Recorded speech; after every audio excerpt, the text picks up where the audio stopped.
600 artisans camerounais et africains participent à la 9e édition du Salon international de l'artisanat du Cameroun, SIARC 2026, organisé du 27 juillet au 5 août au Musée national de Yaoundé. Secteur majeur de l'économie nationale, l'artisanat mobilise près de 60% de la population active, selon les données du gouvernement camerounais.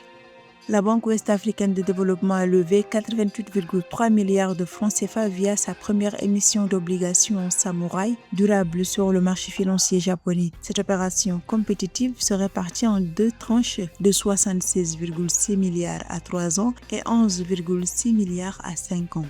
Pour la troisième fois consécutive, la Banque du Mozambique maintient son taux directeur à 9,25%. Cette stabilité en vigueur depuis mars fait suite à la baisse de 0,5 points opérée en janvier.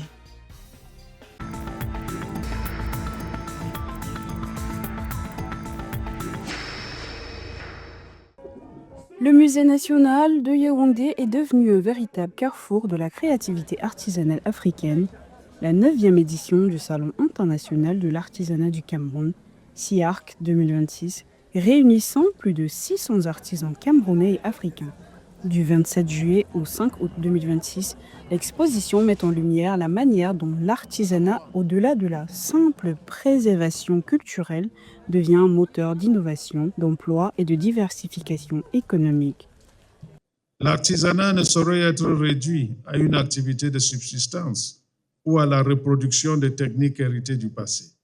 Il constitue un espace de création, de production et d'innovation, tout en contribuant à la préservation de notre patrimoine, à la transmission des savoirs et à la diversification de nos économies. Le ministre ivoirien du Commerce, de l'Industrie et de l'Artisanat, Konaté Khalil, a souligné la nécessité d'allier tradition et innovation, notant que le secteur contribue entre 20% et 35% au PIB de plusieurs pays africains.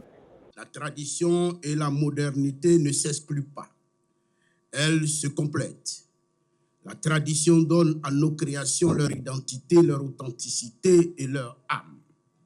La modernité, quant à elle, leur offre de nouveaux outils, des marchés, de nouveaux marchés et de nouvelles perspectives. Avec près de 35 000 visiteurs attendus, SIARC 2026 vise à renforcer les partenariats entre artisans, investisseurs, acheteurs et acteurs du développement.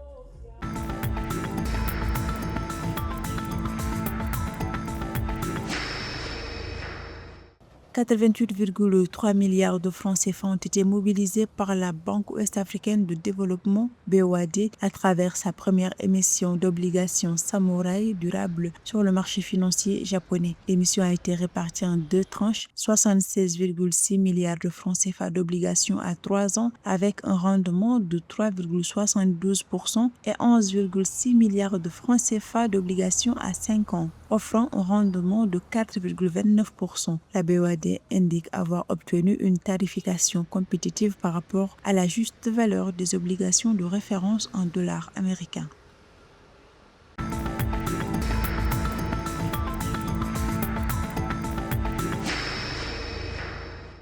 Le resserrement de la liquidité bancaire et les incertitudes entourant l'évolution de l'inflation ont conduit la Banque de Mozambique à maintenir son taux directeur à 9,25% pour la troisième réunion consécutive de son comité de politique monétaire. Ce taux est inchangé depuis mars après avoir été réduit de 9,50% à 9,25% en janvier. Cette décision intervient alors que l'inflation annuelle a accéléré, passant de 7,2% en mai à 7,5% en juin. La Banque centrale souligne toutefois que l'inflation sous-jacente, qui exclut les fruits, les légumes et les prix administrés, est demeurée stable.